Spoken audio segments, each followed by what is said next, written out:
So this is going to be a first time that I've ever done anything like this. I'm wanting to lay out a pattern on this frame, and the way I came up with the pattern is to get some kind of a triangular shapes. And the big thing is trying to do these things repetitively. I took the biggest gouge that I have, which happens to be a 630, and I played around on scrap pieces of wood until I could find a way to make this repeat itself and get the right spacing and get the right shape that I was after. So after much trial and error, here's what I came up with. I found that if I took a combination square, set it for 2 inches, and drew a line which will be the center of the motif. Now, it's going to be slightly above center. Because the way the miter is, I couldn't get any closer than that, so I use a straight edge and continue that line through. Okay, I decided, just arbitrarily, for no other reason other than this seemed to look good, to start 3/4 of an inch from the miter. Now, anytime you lay off repetitive marks, a good thing to use is a pair of dividers. So these dividers I set for 1 inch, and I'm going to walk along this line, make tiny little marks at 1 inch,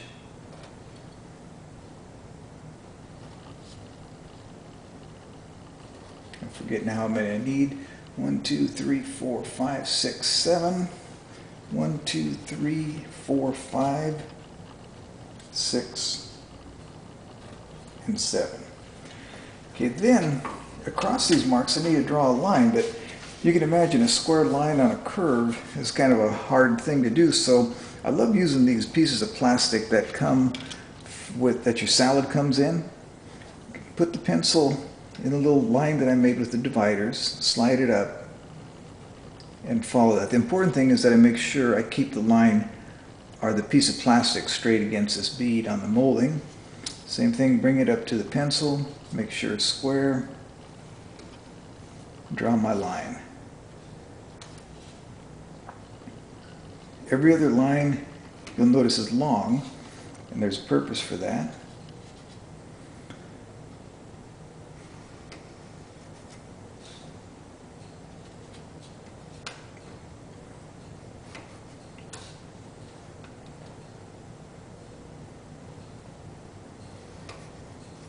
So it'll give me 1, 2, 3, and I need this short one here. Now in my experimentation, I found that from the center line, I need to go 5/8 of an inch, so I'll set the dividers at 5/8.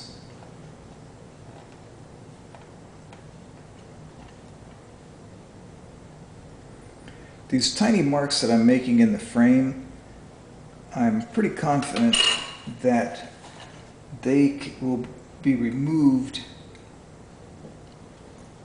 or hidden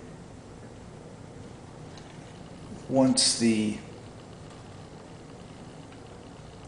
burnish or sealer comes into play. Now, I thought of making these with pencils, but I thought by the time I get that pencil mark on there, I'm going to have so many different lines that I wasn't sure I'd be able to see what I was doing. It's going to be tricky as it is. So those lines there. So the next step is going to be to take the 630 gouge, put it on that one, line it up with that one, and just hand pressure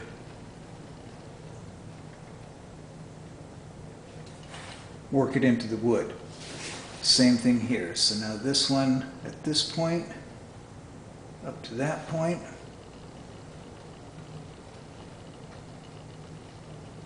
Hand pressure, work it into the wood. Now on the other side of it,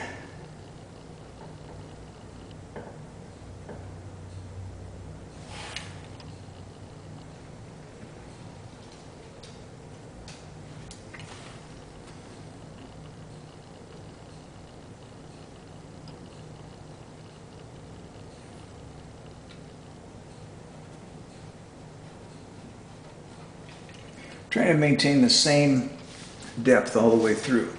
So the plan, after I walk this all the way through, is to next take a number 3 long bent, which I've found works pretty nicely in here, and see if I can do it with the camera in there. And I'm just going to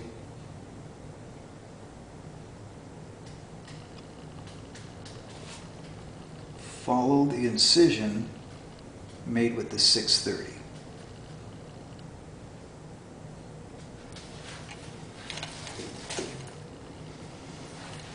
See, I think the camera is going to be in my way, but I think you get the idea. So these diamond motifs will go both directions.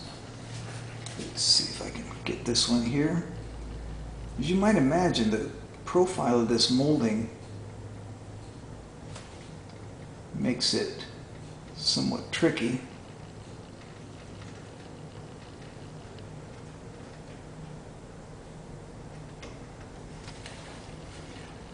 I like that depth.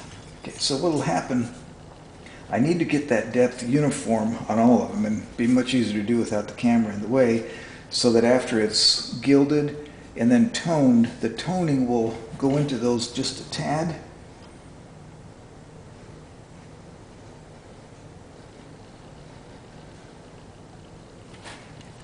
This frame is for a painting that I refer to as a Studebaker girl. It's one that Diane did of late. It kind of harkens to the 60s. It's a 60s model Studebaker. Oh, I think I'm gonna like that. And let me just hold that up. You can kind of see what that looks like, I think. Be not real exciting watching this work, but this pattern will repeat here. At this point, I'm thinking 3 diamonds on this side, 3 on this side. In my mind's eye, I feel that 4 on the long side, 4 each, and 3 each on the short side will be the best, but Diane asked me to go ahead and try doing it with just 3 and see how it comes out. So that's how I came up with this pattern for this frame. The frame will be gilded in silver with a gray undercoat, burnish or sealer, and we'll go from there.